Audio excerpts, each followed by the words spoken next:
All right. Yeah, no, it was the D-hop play. I don't even care for live yet. And then Andy punting on 4th and 9 coming out of the half. That's where I knew it was chalk. That was brutal.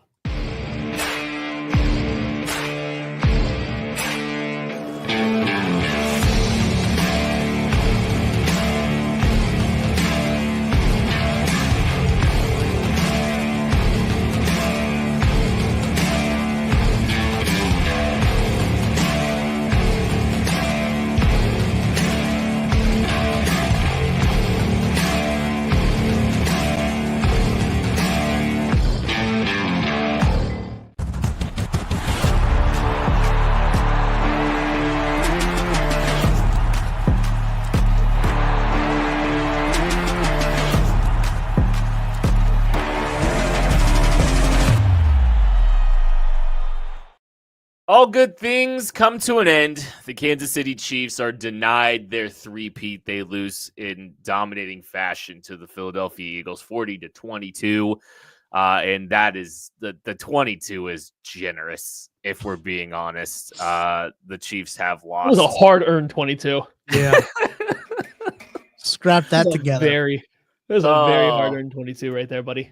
Yeah, thanks everyone that's hanging out with us today. Kent Swanson, Tucker Franklin, Maddie Lane here to talk about the last game of the season, and the Chiefs fall short. They are not going to win the Super Bowl. They're ending their season one game short, one win short. And I mean, there's a lot of things going on here. I'm here with Tucker Franklin, Maddie Lane. Maddie, like, I don't even know, like, this is one of those games to me where it's not even like super hard to analyze it, right? Like, it doesn't feel like it's like, it doesn't feel like it's super hard to analyze. The Philadelphia Eagles blitzed 0 times in this game. 0. They did not blitz once. And they absolutely dominated the Kansas City Chiefs offensive line. They were physical with receivers in the short to intermediate. And the Chiefs had absolutely no answers. Patrick Mahomes had a horrendous first half. And that kind of feels like a pretty good summary of just what just went down in this game. I don't know that feels like the big storyline for this game. Correct me if I'm wrong.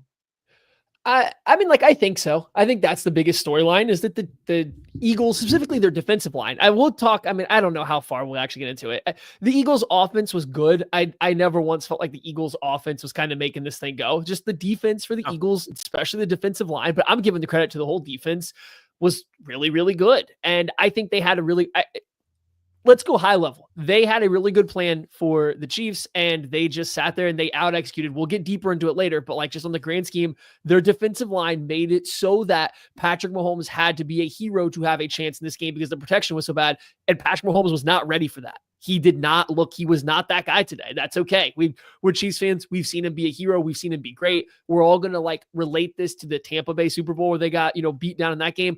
Mahomes played like a superhero in a lot of that game and tried to will them to the win. This game, that just didn't happen. He wasn't ready for that spot that he was put into. The Eagles, to their credit, just out-executed them, and they had a really good game plan, and they figured it out. They made Mahomes have to be that guy. He wasn't ready for it. The whole Chiefs offense wasn't ready for it. The Chiefs coaching staff wasn't ready for it, and that's how you get a game that, I mean, ends up a 40-22 game that spiritually was a lot worse. Yeah, cosmetic at the end there. That deep ball from to Xavier Worthy did help it out a little bit. The whole show on that. Yeah, on cosmetics. Yeah, look, Maddie, I think you said it well. The Eagles were just simply the better team tonight. And we have spent a lot of time. I spent a lot of time down in New Orleans actually talking to people where it was like, look, the Eagles are going to have to play a pretty darn perfect game for them to win this Super Bowl. And they did. To their credit, they played a pretty darn good game. They had the interception by Jalen Hurts that kind of gave the Chiefs a little bit of life there. But then there was no momentum, no exchanging of momentum that went on after that interception. It was a quick 3 and out. And then Philly kind of comes in, and I know that some people will see 40 points put up and want to put some blame on the defense. I don't think that's where it should be directed to. Nah. I don't think you should direct anything towards the defense. This was just a thorough ass kicking by the Philadelphia Eagles to the Kansas City Chiefs. And look, the other guys are on scholarship too. They get paid to play as well. But man, this is going to be a tough one to swallow. Yeah, and I think any loss in the Super Bowl is going to be tough to swallow regardless of the outcome. 40-22, 23-22. It doesn't matter because you know how hard it is to get here. You know how much is required. You know how much work is required. You know how hard it is to get back here the year after. Super Bowl hangover for losing teams can be a thing. Now, do I think the Chiefs are a little bit more insulated from that than others? Yes. But also this is going to be a very difficult I think this is going to be a very unique offseason. I think this is going to be a different offseason than some of the stuff that we've seen in other years. So it's going to be the Chiefs core is aging out. You know, good players on this roster are aging out, and they're not going to be able to pay Trey Smith, Justin Reed, Nick Bolton, Hollywood Brown, all these players. There's so many different, like there's even some of their, some of their, role players. Like they're going to have a hard time paying everybody. So they're going to have to, so when you look at it from that perspective, like I think that's the pain of it, just knowing how hard it is to get there, how this was kind of, I think whether or not the Chiefs won the Super Bowl or not, it was gonna be a year of turnover and change, right? This was gonna be a different year, and now you've got to deal with the pain of knowing that you just pulled up short of the three-peat, and you're having to, say goodbye to a lot of really good players in the process too. So I think that's what makes this tough to swallow. I think any loss in the Super Bowl is going to be painful, whether it's close, whether it's what just happens. But it definitely showed a very major flaw that has lost the Chiefs 2 Super Bowls. This is the second time that the offensive line has been the key reason that this team was unable to kind of sustain, success in a Super Bowl. And here we are. 4 interior offensive linemen did not work. And when you finally gave a team a chance to, have 2 weeks to prepare for a guard playing tackle, this is what happens. And so that was ultimately the downfall. Right. Yeah. I mean, here, let's take a couple steps back here. Credit to the Philadelphia Eagles. I mean, they played a very good football game for the most part on both sides of the ball. They came out, they played a better game. I think they had really good game plans on both sides of the ball that definitely seemed to defensively, again, the Philly offense versus the Chiefs defense was pretty good back and forth once you kind of isolate away the stuff of the game kind of getting out of hand.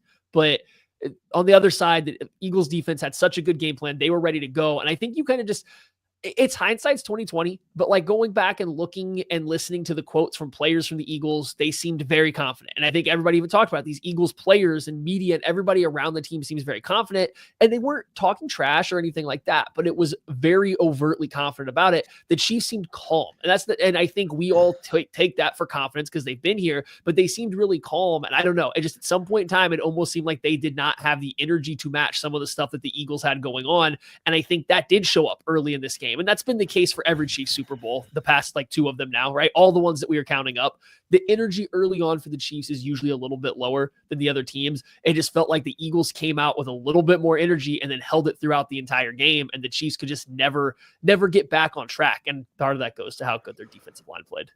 Yeah. Defensive line was insane. Didn't blitz at all. And got, I think, a bajillion sacks. That's not scientific. Don't double check me on that. But I'm looking at the chat here as we're kind of rolling through here. Appreciate everybody hanging out with us. But I keep saying, well, it's this guy didn't play very good. And then Mahomes didn't play very good. Well, and this guy didn't play very good. Yeah. That's the problem. We had a lot of players not play very good in the game, and then that's why you end up with a 40-22 game. There were a lot of people that didn't play very good in this football game, and that's okay, right? I don't think that sometimes it's just not your day, and I know it does suck that it happens in a Super Bowl, that happens with all this stuff going on.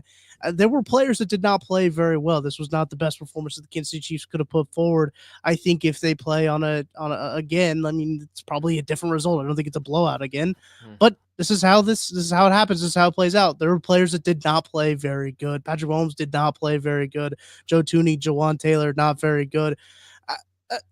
I think we can point fingers all we want, but I just do think, Matty, to kind of go back to your point, the Eagles came out and they very well executed a plan on defense that was 2 weeks to plan against a guard who was playing tackle, and they executed it to a T, and it was perfect, and it was a perfect defensive game plan for them. And I don't even think it was. What'd you say, Matty?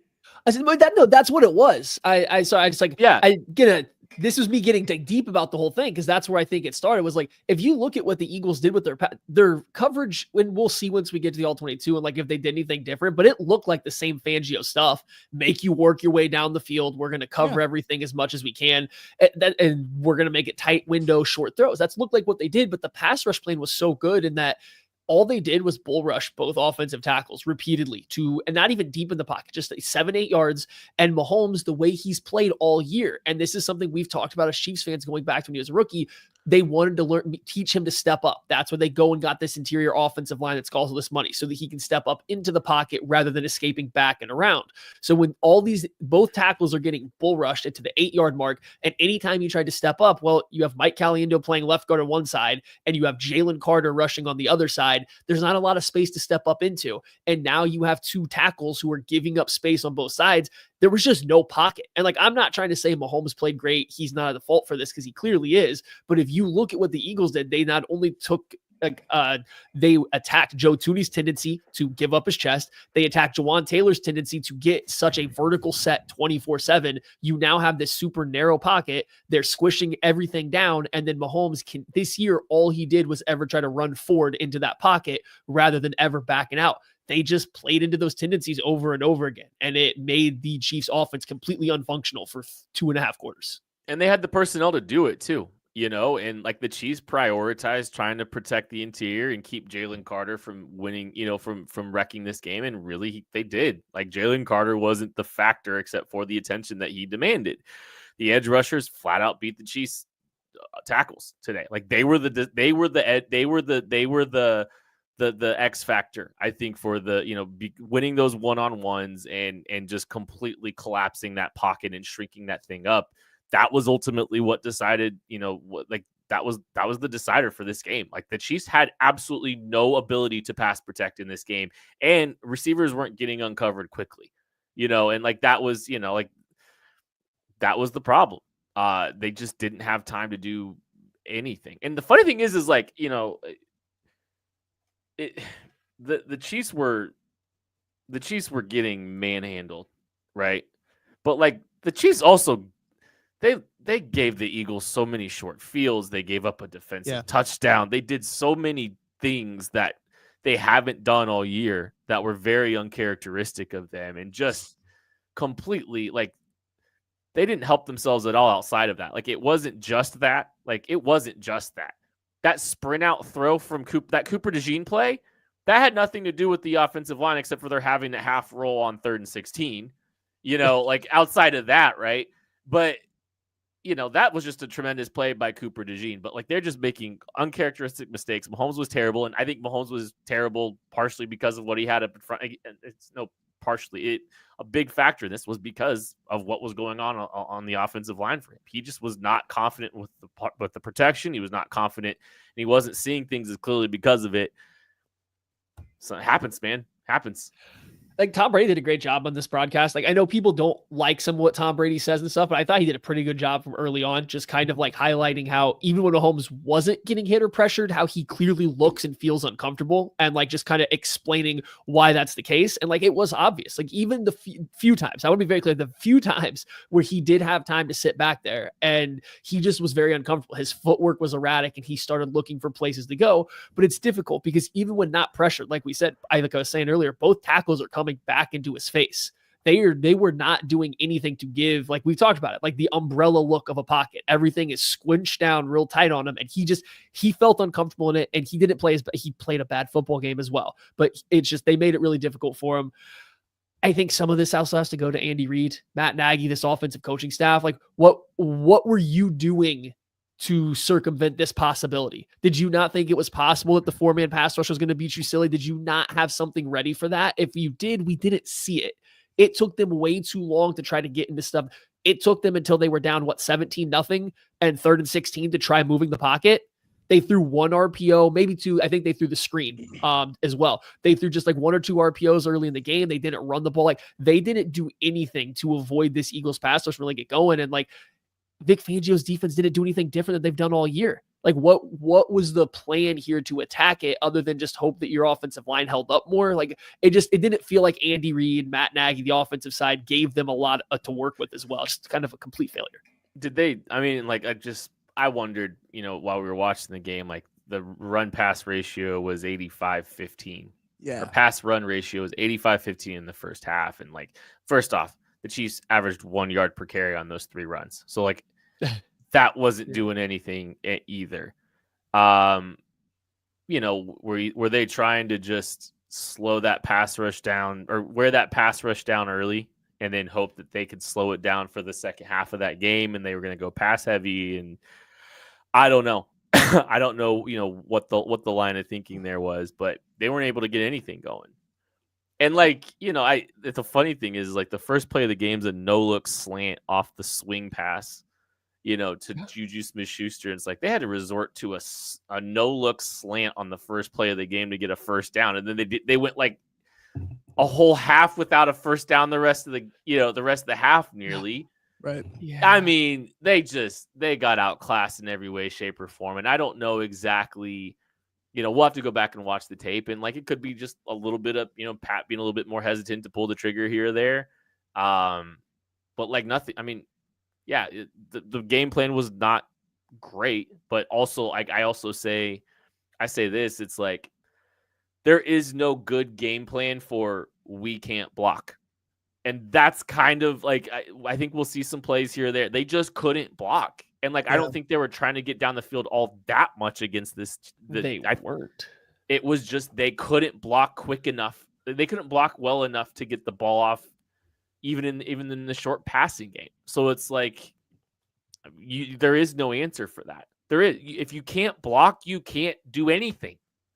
Nothing looks good. Like anything that looks good on paper does not look good when you can't block. Well, Kent, you bring that up, and on the plays they weren't supposed to block, they weren't blocking correctly because on the screen pass, Creed Humphrey was an illegal man downfield. So even when they weren't supposed to block, they were having trouble with that. I do think there's a lot of misguided frustration to Andy Reid in this. I do think that, like, yes, I do agree that there is some sort of the blame, some part of the blame in terms of the play calling and everything like that. I know that's always going to get some sort of the blame. I don't think this is the game has passed up Andy Reid conversation that I see some people having in the chat or some people having on the timeline. I don't think that's what's happening. Can I agree with you with, like, you can only do so much as a coach, right? You can scheme up the perfect X's and O's, but the players got to play. Players got to execute. They just didn't have guys execute. And I see a lot of people in the comment section being like, you're telling me DJ Humphries was worse than this? I'm not going to say I know Andy Reid's team better than he does. But if there was a reason DJ Humphries was not out there today and never got in there since he injured his hamstring, I don't know, man. I think when you start to look at the notable free agents this team has coming up here, this tweet from Spotrac here after the game, Trey Smith, Nick Bolton, Justin Reed, Charles Omenihu, Tershawn Wharton, Hollywood Brown, DeAndre Hopkins, and the big one, Justin Watson, is all up for free agents this year. This team is going to look a whole lot different next year, and I'm not so sure that we might not see a big retooling of that offensive line like we did maybe following the Tampa Super Bowl. Yeah, I mean, they're probably going to have to figure this out. I mean, I tweeted this out, and so this was something I kind of thought from the game too. I thought it was a little poetic that this version of Patrick Mahomes, like this version that we see right now, takes the check downs, throws the ball short, is super risk adverse, plays ball control, game management, is exactly what Philly relied on to kind of beat them. Beat them down and beat them crazy. And like, this isn't to say that you got to drop all those things, but like the way that Patrick Mahomes has played football the past 3 years, and 2022, it was great. Last year, there was ups and downs because of the wide receiver room. And like this year, there was ups and downs playing football this way too. But like, they took advantage of everything about it. They knew until the game was out of hand, he wasn't going to throw in the tight window. So if they just play their tight zone coverage that they always play, he's probably not going to try to put the ball into harm's way too often. I know he did throw the bad pick to Cooper DeJean, but at that point, it felt like they were already pressing because they felt the game getting out of hand. They knew that he was going to scramble forward in the pocket rather than backing out of it like he used to do when he was a little bit younger and we saw the Wasp. Like, he doesn't do that kind of stuff anymore. And then they know that, they kind of knew what they were going to get from Mahomes, and they played right into it. And it wasn't until later in the game when the Eagles are I don't want to say prevent, but they were just kind of playing like the dogs were called off a little bit. And then we saw Mahomes trying to fire the ball around a little bit more and playing a little bit freer again, that they like, hey, they scored points and picked up first down. So it's just, hopefully there's some changes that are going to come. The offensive line obviously has to be reworked, but let's loosen the reins on Mahomes a little bit going forward. Let's just loosen him up just a little bit. Not all the way. This doesn't have to be the 2018 Patrick Mahomes again anymore, but it also doesn't have to be such in a tidy little box that like a lot of the offense looks the way it, has looked for much of the past 2 seasons right now. We don't need to keep that up anymore. We're going to take a break, and we will be back with more of this post game right after this. Jalen Hurts, Super Bowl MVP, by the way. Shop Chiefs tickets and more with no fees. Plus, save big with code KCSN at ticketsforless.com, the official ticket provider of KC Sports Network. Chiefs losing the Super Bowl 40-22. Jalen Hurts, for some reason, has just been named the MVP of the Super Bowl. I don't know why you wouldn't give it to Josh Sweat or any defensive player. Because he's the quarterback on the team that won. It's just a quarterback award at this point. So. Yeah. If that's what that is. He had 3 touchdowns and almost 300 yards of offense. Like, I get it. He was not the best player out there. I would have given it to Josh Sweat. I thought what he did to Joe Thuney was criminal. But like when he hit that long touchdown to Devonta Smith, that was the MVP play. Like that was the MVP play. Yeah, well, I mean, I guess that's fine. That sounds like too much Jalen Hurts. He played well. Jalen Hurts played pretty well. Ish. Yep. What do you? Sam McDowell, he's in New Orleans. He's talking to Creed Humphrey. He said that the Eagles didn't show anything defensively that they hadn't put on tape yet. Yeah. So like obviously we already kind of speculated that, but I mean, that's tough. Yeah, it's that's not surprising. It's not. No. They just couldn't handle it. They just could not handle it up front. They had no ability to protect up front. The 4 interior offensive line caught up to them. That's what it is. I hate to I'm not trying to boil down all the analysis to that, but like competent left tackle or competent offensive line play. Yeah. And the story might be a little bit different. Who knows? Like I think Mahomes started pressing at some point. I think he got frustrated with what was happening. And like I'm not trying to like completely blame himself. Mahomes didn't play great either. There's a few of those sacks he worked up into. I know Matty brought that up. He worked up into a few of those sacks right up the middle when he was trying to do that. That's a bit frustrating. I can tell from like people watching. I think that's just frustrating to see that. The whole thing with that, and like Kent could probably speak a little bit to it as well. But like if you look at early career Mahomes, he specifically said, "I need to get better at this," and he slowly has throughout his career. And like we are now to the point where that's how he's tried to escape the pocket all year this year and last year. Like that's how he tries to escape the pocket is he goes under his tackles. I think in the past when it worked well, which would have been 2022, at least on the left side, your tackle was never coming into your into your space. You always had space to the left. This year and last year, you had less space to the right and the left of him. Everything's real condensed. And when he tries to step up, there's less space. And like we saw him trip a couple times. Times he stayed on his feet, but you kept seeing him trip over Juwan Taylor's feet, trying to squeeze out there to the right. It's just that is how he has trained himself to escape the pocket. And like theoretically, that's the right way to do it because you don't usually get to run backwards and out wide and make throws. He can. So like maybe put that back in the toolbox a little bit more. Can we let's talk a little bit about the defense. If you told me that that Saquon Barkley would go for 25 carries, 57 yards, 0 touchdowns, and A.J. Brown would go 3 catches, 43 yards, and a touchdown, I don't think I would have thought that the Philadelphia Eagles beat the brakes off of the Kansas City Chiefs. Which I think actually, again, it just speaks to a lot of what we've talked about here. The Chiefs did a great job against the run. Jalen Hurts in the run game, the QB run game was the only thing they had going, and it really only got going for like one possession. Saquon, they shut him down entirely, and A.J. Brown had 3 catches and 43 yards. Like the defense, I think Spags, like the Spags mystique is still there. Spags did a great job in this game. He had some timely blitzes. He baited Jalen Hurts and got him into an interception. They stopped the run. The short fields were too much. Like, you want to talk about red zone defense, we can talk about that. But like, I don't think the defense is the reason that the Chiefs lost this game. There's a lot of good things that the Chiefs did in this game defensively, and it just didn't matter because of how inept the offense was. I don't have anything really like negative to say about the defense at all. The only thing is like AJ Brown's stat line feels a little bit lower than what his impact was. It felt like anytime they needed to just throw the ball to AJ Brown, it was probably going to work, even with Trent McDuffie on him, which is tough. And like that just appears to be like the kryptonite to Trent McDuffie is Cortland Sutton and AJ Brown. Those are the two receivers that he apparently just doesn't have figured out right now. But besides that, I thought the defense played great. You guys were making plays all over the line. Like you saw the run defense was a teach tape. I mean, It was critical what they were doing. Incredible. And it didn't feel like they were selling out in a way that was costing the coverage. If you look at the plays that the Eagles did hit downfield, the heavy play action shot to Devontae Smith, okay, maybe that one was selling out to stop the run, but at that point, who could blame them? Jalen Watson just kind of got torched by Jahan Dotson. That wasn't a sellout to stop the run. AJ Brown made a couple really nice plays, beating Trent McDuffie off the line with his releases. That's not something that happens because you're selling out to stop the run. Like the run defense was great. I thought the coverage and some of the blitz calls, I mean, they got to Hurts unblocked like 3 or 4 times where he just threw the ball away with a terrible pass, throws an interception, takes a sack. Defensively, they were good. It's just it only put so much pressure on a single unit for a while before there starts to be some big plays that pop, especially with short fields and when the offense literally can't get a first down.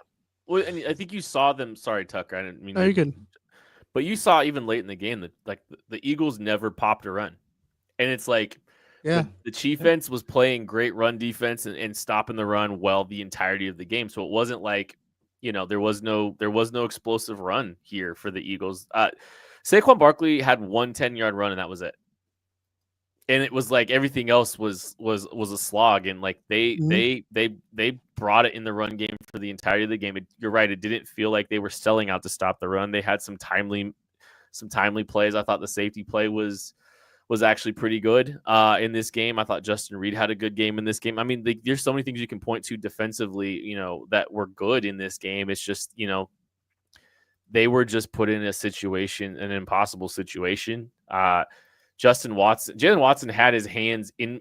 He was playing through Devontae Smith's hands, and Devontae Smith still comes down with that 46-yard bomb, which is, I think, what makes Jalen Hurts' stat line look better than it is, and why Josh Sweat should probably be the MVP of this game, personally. But I don't think I don't think they did anything that they didn't do anything bad, and I think the script that you saw and the way in which the defense was playing, if the other side of the ball had done any of the heavy lifting, would have looked better and better and better. It was just so one-sided that, I think things caught up to him a little bit there. But yeah, I don't have any issues with how the Chiefs offense played this game, or defense played this game. Yeah, and I think that's the biggest thing, is that they just kept staying on the field. And that's one of the things where, and eventually the dam is going to break, right? And that's what's going to happen when you're just leaving that one side of the ball on the field for so long. It also didn't help that the field wasn't getting turned on those punts, right? I don't think Matt Araiza had a great game today. I think that he sent a few out of the back of the end zone that probably you would have liked to have placed a little bit better to try and at least flip the field position when it was only a 10-point game. He sends one out the back of the end zone, and that brings it out to the 20 that you kind of would have liked to have the Eagles pinned back a little bit deeper. But they were always playing from behind in just terms of field position.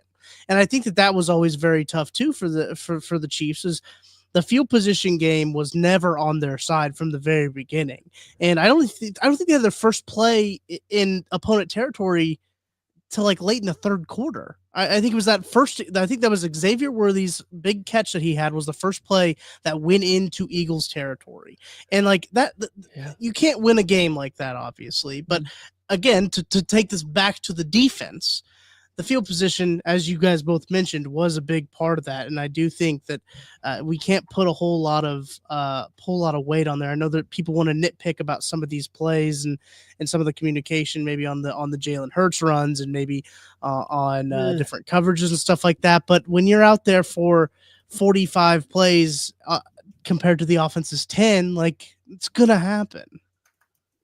Yeah, all my defensive takes are pretty positive. I don't think there's a lot to get upset about. The Eagles called some timely, like, design QB runs that worked, and they were some big chunk plays. But again, even at that point, it felt like the Chiefs were kind of hanging on, like just barely hanging on for the game anyway. So it wasn't something to get bent out of shape about. These are good plays. It's a hard thing to defend. Oh, go ahead. The game might have been over by that time too, honestly. Like, I mean, it was 24. It was probably a 24-30. I mean, sorry, continue. I don't even know if it was close at all.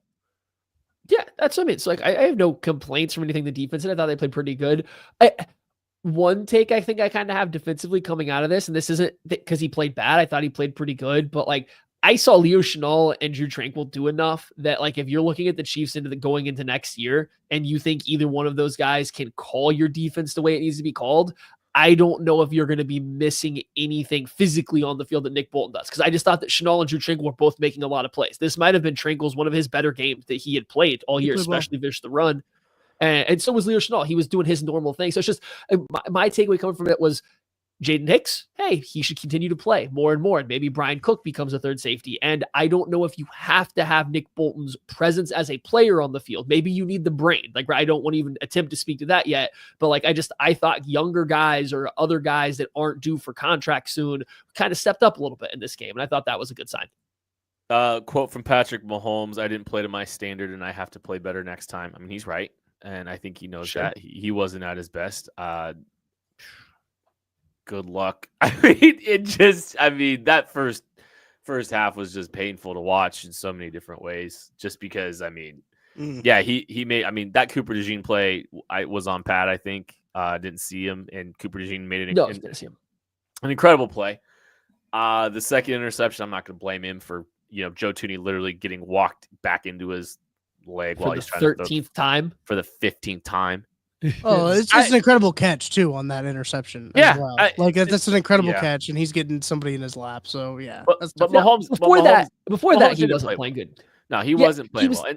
He was doing the Mahomes thing where he's dirting every ball. Like, he's dirting every ball. He's getting some weird, like, straight up over the head, like, delivery sometimes. And then he just starts dirting the ball. Cause it's, at first you think it's almost too amped, but I think it's just when he's uncomfortable and he tries to fit the ball in, he just starts dirting the ball. Or even saw like, coming when they were shoved it after the pick, they were in their own end zone. They just ran like a little hitch flat play with Kelsey just essentially setting a pick. Mahomes still was just late getting the ball to the flat. And instead of Gray getting the ball, even a chance to fall forward for 3 yards, it's a 1-yard gain because the ball's out there kind of late. It's just, he just wasn't playing great from the get-go or even good from the get-go. But then, like, come the Cooper DeJean pick time, they finally move the pocket. He's pressing at that point in time and just makes a bad play. And then everything from there was completely downhill. And so that's. Yeah. Mahomes, I can't turn the ball over when it's not going our way, and you have to learn from that and get better from that. I think that's what the defense was keeping the Chiefs in it a little bit earlier in the game. And like, even though the Chiefs were making, nothing, they're getting nothing, they were getting nothing offensively. It was that big turnover that really kind of broke the dam, was that pick six. And everything after that was just kind of snowballed from there. We kind of made the joke, like, the Chiefs have been down 10-0 or at least 10 in every single Super Bowl that they've played. Yeah. All 5. And they're only 3-2 in all of those. Also from Patrick Mahomes, anytime you lose the Super Bowl, it's the worst feeling. It'll stick with you for the rest of your career. It'll hurt more than it hurts more than the wins feel good. It's going to hurt for a while, but how can you respond to it? Well, it's going to be an interesting offseason. That's for sure. I mean, maybe we can. Yeah, I don't know if you guys are done talking about the game. Is there anything else in the game you want to talk about? I mean, Kenny Pickett had as many rushing attempts as Kareem Hunt did, so that was cool. Yeah, people are saying this is the Bucs game over again. This does feel very Bucs, except for I think the Chiefs defense had more answers. I think the Chiefs defense was good. Yeah. And I think that version of Mahomes was, it felt like he was doing everything he could to give them a chance. This version of Mahomes did not feel like he was doing everything he could to give them a chance. I think there was a difference in how he played in these 2 games too. I think there was I think there was a couple moments watching him try to scramble early in the game where I said, something is a little pressing there. Like he didn't scramble the way he normally does. Like he was trying to create some stuff and do a little bit too much at times when he was trying to scramble, but it wasn't like there wasn't great answers around him. And I don't know. It looked a little different than we had seen. He looked like he was pressing a little bit early in that game. Also hard to scramble versus that Fangio defense that has every set of eyes looking at you, and they're all relatively, like just in the same spot. It's a good tackling secondary too. By like the Eagles have like an insanely good tackling secondary. Yeah. The Eagles they just dominated the Chiefs. Yeah. And the Chiefs, it was very simple. 0 blitzes. 0. That's wild. No, they did. That's wrong. They blitzed once. Zach Bond blitzed. Was it on a 2-point conversion? No, Zach Bond, it wasn't on a 2-point conversion because Mahomes got blasted and threw the ball out to somebody as they ran out of bounds. Like he completed it. So they did blitz once. Well, sorry, analytics. Wrong. So we can kind of maybe just go some big picture here stuff. And this can be finalish thoughts, I guess. But this is farther than anyone's ever come in their pursuit of a three-peat. This is just remarkable what this team has done over the last 3 seasons. I hope this game makes you appreciate what happened last year a little bit more, right? Yeah. Where the Chiefs won one where maybe they didn't look like they should have at times during last season, and they just figured it out and found a way to win. Hopefully this makes you appreciate last year's team a little bit more.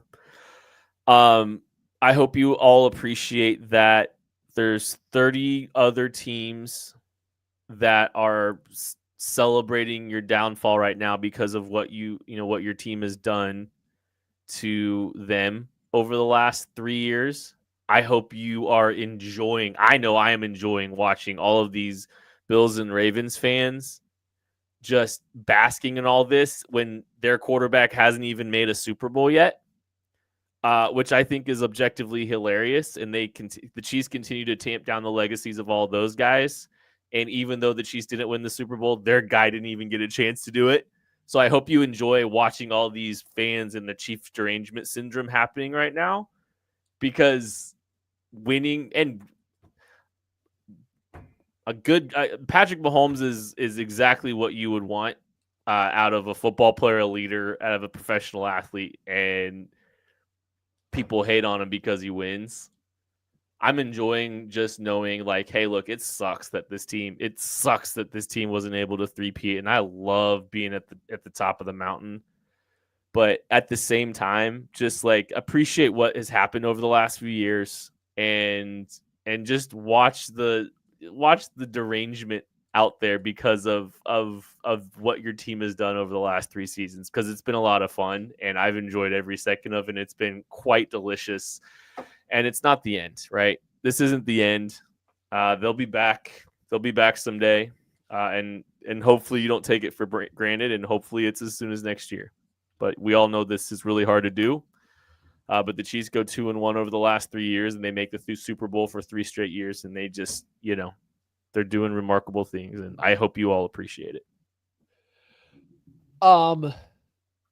Big picture, I mean, after watching that game, I'm not trying to make anybody feel better. I think Kent did a great job of that, and hopefully Tucker will as well. It was a tough watch. It was a tough watch as a Chiefs fan. Like, you get to a certain point of that game, it's like, wow, this is embarrassing. I said it like, I think around a little after halftime, maybe it was the mid-third quarter. Like, this might be one of the most embarrassing Super Bowls I've watched from a performance perspective. Like, there's been some, but like, it was really bad. The Chiefs offense could do absolutely nothing. It was just a truly dreadful performance. I had said this not like on a show or anything like that I thought the Chiefs were kind of coming up to a point where they have to figure out, are they going to try to squeeze one more year out of this version of the team, out of what the ethos of this team is, or do they need to start trying to reset it? And do they start resetting it right now, or do they prepare to reset it in 2026? I don't know. I think the way this game played out and the way some of the players looked in it and what the free agent things come up, I think you kind of have to start that preparation for this next version of the team. That doesn't mean like, you're rebuilding it. That doesn't mean you're tearing anything down, but like this team's not identities, but like some of their main concepts and who they want to be, I think need to start changing a little bit. I think you saw the flaws of, especially on the offensive side of what they're trying to do with this current unit show up in this game a lot. And it made them have very few answers when they were presented with a lot of different questions. And so it's just, we'll see. Last time this happened was the end of the 2021 season, and they came back and won a Super Bowl in 2022. And they were one of the best teams in the NFL. Maybe they do that again. Maybe it takes a couple years, but like, I think this game completely shows this version of the Chiefs is probably done. It's time to turn to version 3 of what this team's going to be. I think it's a good point. After you saw that loss to the Tampa Bay Bucks, they made a pretty big trade. I don't know if you guys remember that. And they have not been to a Super Bowl since they made that pretty big trade. Wonder what we'll see this offseason. The Chiefs do get a better draft pick. That's picking at 31 instead of 32 now. The worst spot in the draft. It is the worst spot in the draft. And I will say, I saw a tweet earlier, I believe it was from Stadium, that said the Chiefs are still tied for Super Bowl 60 odds to win it next year. So, look, I don't think that this is Patrick Mahomes' last Super Bowl. Fellas, we had this conversation earlier today, kind of about just like this game in general. Would it have been nice to get the three-peat? Yeah, I think there was a lot riding on the three-peat in the history because of the opportunity to have it again. I don't know if Patrick Mahomes will get the opportunity again, but I'm not doubting this is Patrick Mahomes' last Super Bowl that he will be in. Overall, the general sentiment that I've seen from a lot of people on the Twitter timeline, at least, is a general sense of shock. That just happens when the belt gets to the ass right there. I mean, it was a belt ass performance from the Eagles. Can't do nothing but tip the cap to them. And look, ready to move on to next year. Got to be like a good quarterback. Got to have a short memory, be a goldfish, and just move on to the next thing. Hey, this is a pivotal offseason for the Kansas City Chiefs, and it's a formative one. I think it's, potentially there's a chance this is another wave. I don't think this is a run it back scenario. I think this is a retool and reimagine how this team looks. And we're going to be here at KC Sports Network covering all of that. There is no better place to be for the offseason, be it Tucker and his Blazer on the breaking news team, be it the draft content that we have that I think is the best in the industry when it comes to Chiefs specific draft coverage. We're all going to be here ready to talk about all the things that help this team get back to a Super Bowl, rebuild their roster.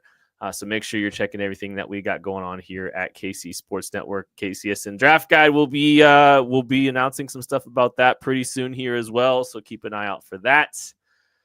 But I want to thank everyone that is watching right now. I want to thank anyone that has been listening to this, in your car. I know some of you probably aren't going to, some people aren't going to be wanting to listen to this, and I get it. It's not going to be a popular episode, I don't think. I don't think so. But I do hope if you stuck around this long, I want you all to know how much we love you and we appreciate you.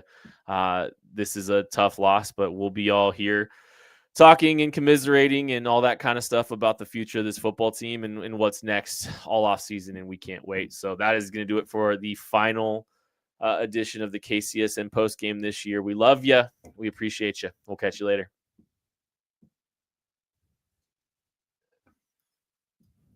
Congrats, Eagles.